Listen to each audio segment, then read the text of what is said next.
పూర్వము తారకాసురుడు అనే రాక్షసుడు శివుని గురించి ఘోరంగా తపస్సు చేసి దేవతలను నిర్జించే శక్తిని సంపాదించుకున్నాడు. ఆ వర గర్వము చేత ఆ తారకాసురుడు దేవతలపై యుద్ధం ప్రకటించి ఇంద్రుని యొక్క సామ్రాజ్యాన్ని మరియు యక్ష యామ గామ అందరినీ కూడా వారందరినీ ఓడించి క్షితపతులను చేసినాడు. అంటే వారి యొక్క ఆసనాలను ఉద్వాసన చేసినాడు. ఈ విధంగా తారకాసురునికి భయపడినటువంటి దేవతలు, రాక్షసులు, మునులు అందరూ కూడా తిరిగి పరమేశ్వరుని దగ్గరికి పోయి వేడుకున్నారు. ఏమని?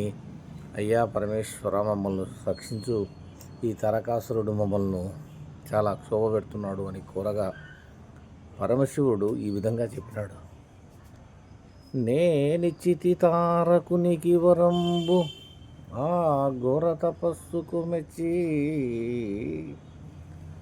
ఆ తపస్సు చేయుట అసాధ్యముగాన నే ఆ తపస్సుకు మెచ్చి ఇచ్చితి వరంబుగాన నే మీకు ఇచ్చేదన్ ఒక మాట, ఆ మాట చేత ఆ తారకుడు నశించును కాక అని ఆ పరమశివుడు తారకునికి తాను ఇచ్చిన వరముల గురించి చెప్పినాడు. అతల ఆకాశము, పృథ్వీ మరియు యక్ష గామి జంతువుల చేత కానీ, యక్షుల చేత కానీ,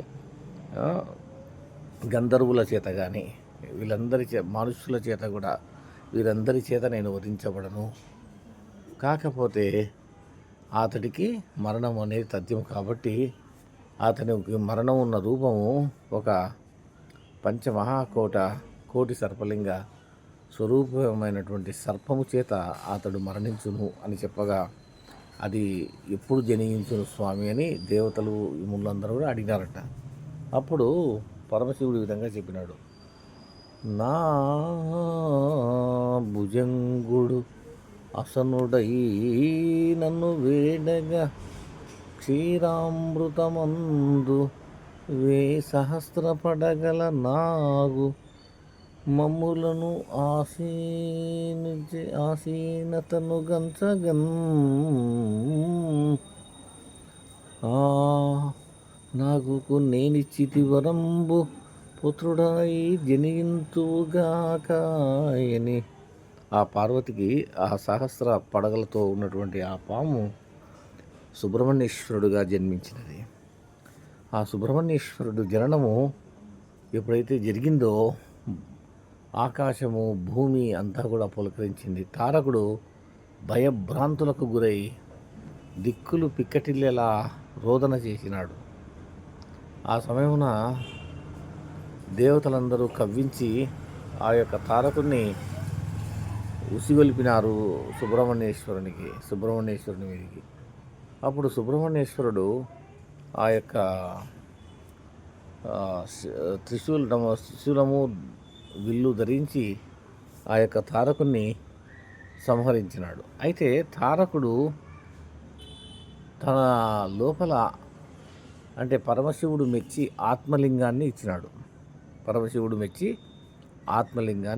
ఈ ఆత్మలింగాన్ని ఆ తారకుడు కంఠంలో మృంగి ఉండినాడు.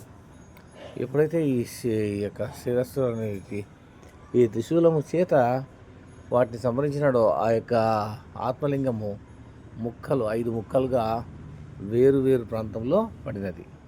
అలా వేరు ప్రాంతంలో పడినటువంటి ప్రాంతాలను పంచారామాలుగా చెబుతూ ఉన్నాము.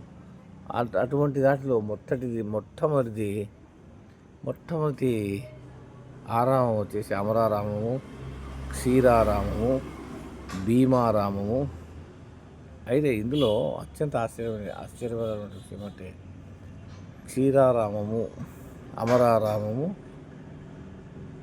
ద్రాక్షారామము, భీమారామము, కుమార భీమారామము, ఈ 5 క్షేత్రాలు కూడా అత్యంత ప్రాముఖ్యతను గాంచి నేటికి కూడా ప్రశస్తి నొందుతూ ఉన్నాయి. అందులో అమరారామము ఇంద్రుడి చేత నిర్మించినటువంటి అమరారామం.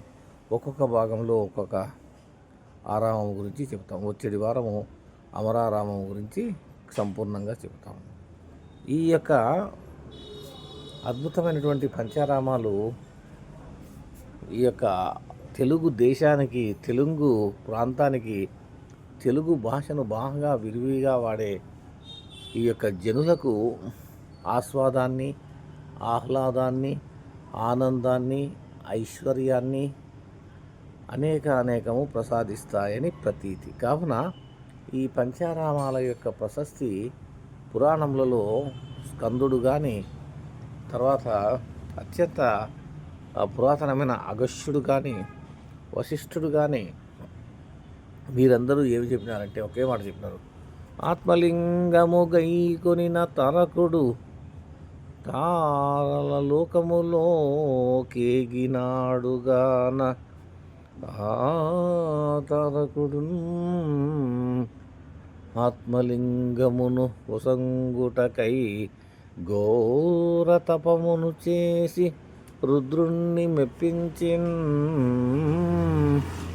ఆ శివుడు సంతసించి ఇచ్చిన ఆ ఆత్మలింగము నేడు ప్రాశస్త్యముతోడ గుణగణ ప్రాతినిధ్యముల చేత వెలుగొందెన్గాదా. ఈ విధంగా తారకుని యొక్క వృత్తాంతము ఆరామాలకు ప్రతీతి. జై పరమేశ్వర, జై శంకర, జై హో మహాదేవ.